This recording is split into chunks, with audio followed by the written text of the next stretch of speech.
Assalamualaikum warahmatullahi wabarakatuh. Alhamdulillahirabbil alamin. Wassalatu wassalamu asrofil anbiya'i wal mursalin wa ala alihi washabihi ajmain, amma ba'du. Puji syukur senantiasa kita panjatkan kehadirat Allah Subhanahu wa taala yang pada kesempatan siang hari ini kita masih diperkenankan oleh Allah Subhanahu wa taala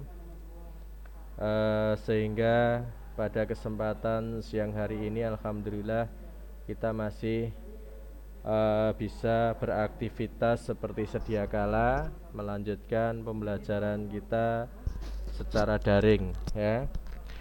Baik, anak-anak peserta didik kelas 12 yang insyaallah dirahmati Allah Subhanahu wa taala. Pada kesempatan yang lalu kita sudah membicarakan kegiatan 5 yang ada di halaman 22, ya, anak-anak kelas 12, ya, terkait dengan menyusun makalah atau karya tulis. Kita sudah membicarakan bagaimana cara memilih topik, kemudian penggunaan bahasa di dalam karya ilmiah itu seperti apa, kemudian sistematika penulisan, ya, yang diawali dengan kata pengantar, daftar isi, pendahuluan dan lain sebagainya, sampai kita membicarakan tentang ruang lingkup pembatasan masalah sampai teori mengungkapkan, ya, di dalam sebuah karya tulis. Nah, pada kesempatan ini kita akan melanjutkan masih terkait dengan karya tulis, ya. Kita lanjutkan bahwasanya kalau kalian melihat di buku kalian halaman 24 terkait dengan sumber yang kelima, poin yang kelima yang perlu kita pahami yaitu sumber data, ya, sumber data, ya, sumber data karya ilmiah, sumber data karya tulis.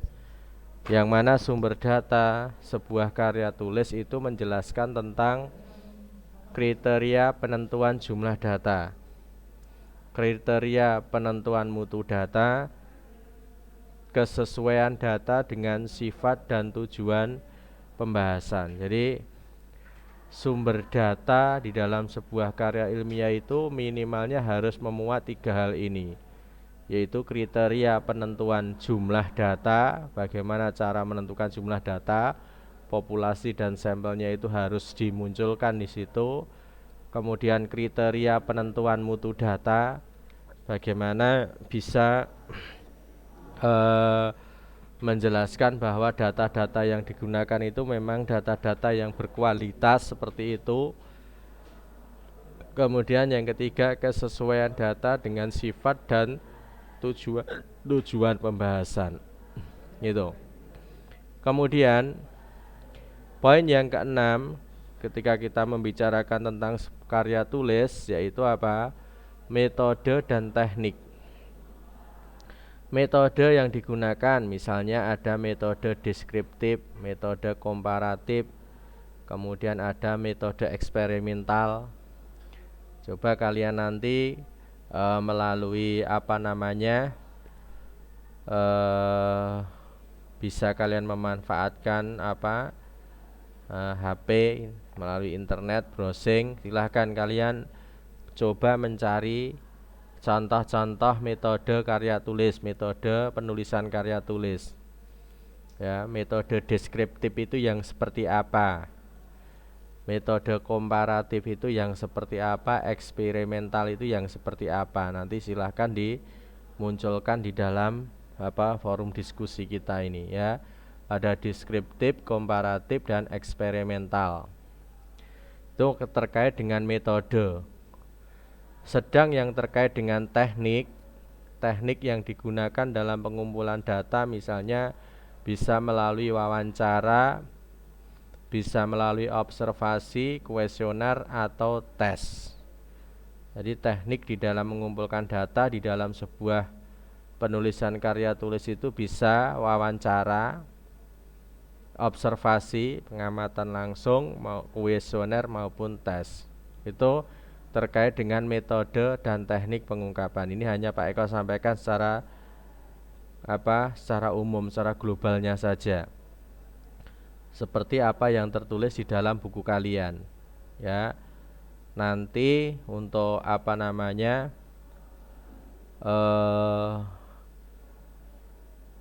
penjelasannya bisa kalian cari sendiri melalui sumber-sumber belajar yang lain, atau nanti bisa kita diskusikan. Itu terkait dengan metode dan teknik pengungkapan. Kemudian yang ketujuh, sistematika penyajian. Ya, ada yang menjelaskan dengan kode data. Itu kalau ada, ini sudah pembahasan karya tulis yang agak tinggi ya. Kemudian urutan hal yang dimuat dalam karya ilmiah mulai dari pendahuluan sampai daftar pustaka, kalau perlu lampiran. Jadi sistematika penyajian itu kalian bisa, kalau ada, kalian harus menyajikan data-data yang dilengkapi dengan keterangan-keterangan. Kalau di bukumu itu tertulis dengan penjelasan kode data. Kemudian urutan-urutan yang dimuat di dalam karya ilmiah tersebut mulai dari pendahuluan sampai daftar pustaka, dan kalau perlu kalian harus mencantumkan lampiran. Yang namanya sistematika penyajian sebuah karya ilmiah ini tentunya sudah menjadi sesuatu yang baku ya. Artinya ketika kalian menulis sebuah karya ilmiah, tentunya urutan-urutannya itu ya sama dengan anak-anak yang sekolah di luar sana. Pendahuluan, kemudian isi penutup. Di dalam pendahuluan itu isinya misalkan latar belakang masalah, kemudian ada tujuan, ruang lingkup, itu sama. Jadi harus memakai aturan-aturan yang memang sudah dibakukan, sudah disepakati. Jangan sampai kalian ketika menulis latar belakang, kamu tulis setelah tujuan, setelah rumusan masalah, baru kalian menulis latar belakang. Itu pun tidak benar. Itu terkait dengan sistematika penyajian. Ya, yang semuanya itu mulai dari latar belakang, kemudian tujuan, ruang lingkup, teori, sumber data, metode dan teknik, sampai yang terakhir sistematika penyajian, itu semuanya ada pada bagian pendahuluan. Kemudian yang selanjutnya ada bagian isi ya. Bagian isi ya. Bagian ini merupakan bagian yang inti di dalam sebuah karya tulis. Bagian isi merupakan bagian yang inti, yang pokok di dalam sebuah karya tulis. Pada bagian ini dipaparkan uraian pokok masalah yang dibahas. Uraian ini akan menjadi petunjuk kepada pembaca dalam memahami setiap langkah dan keseluruhan pembahasan. Panjang uraian harus proporsional dengan pentingnya masalah yang dibahas. Jika perlu, bagian ini dapat dijadikan lebih dari satu bab, tergantung pada keluasan masalah yang dibahas. Itu.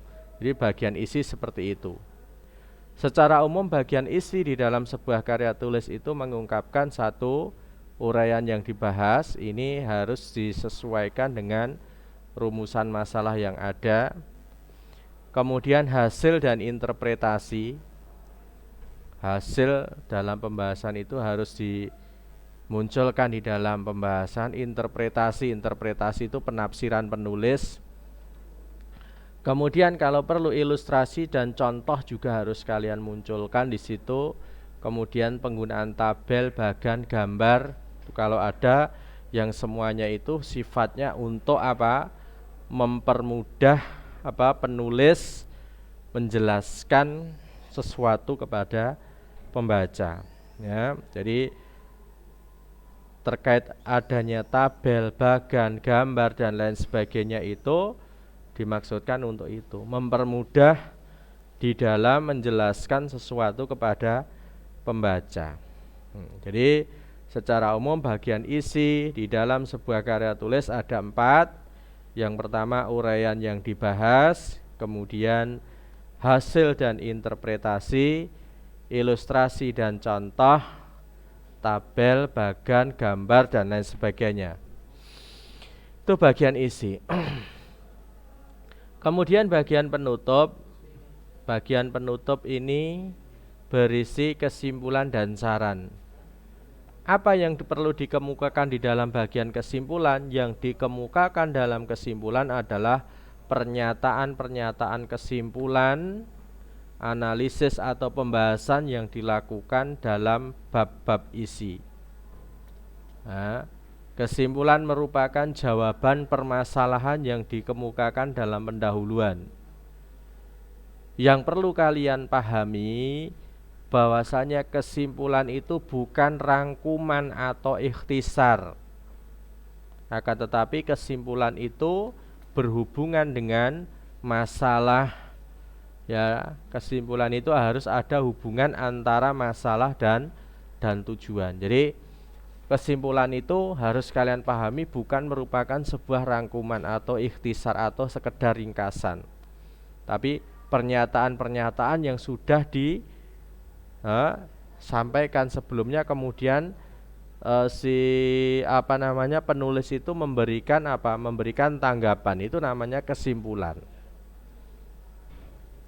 Pada bagian akhir penutup juga dapat dikemukakan saran yang dirasakan perlu disampaikan kepada pembaca berkenaan dengan pembahasan masalah di dalam sebuah karya tulis. Saran ini menunjukkan sifat kerendah hatian seseorang, maka harus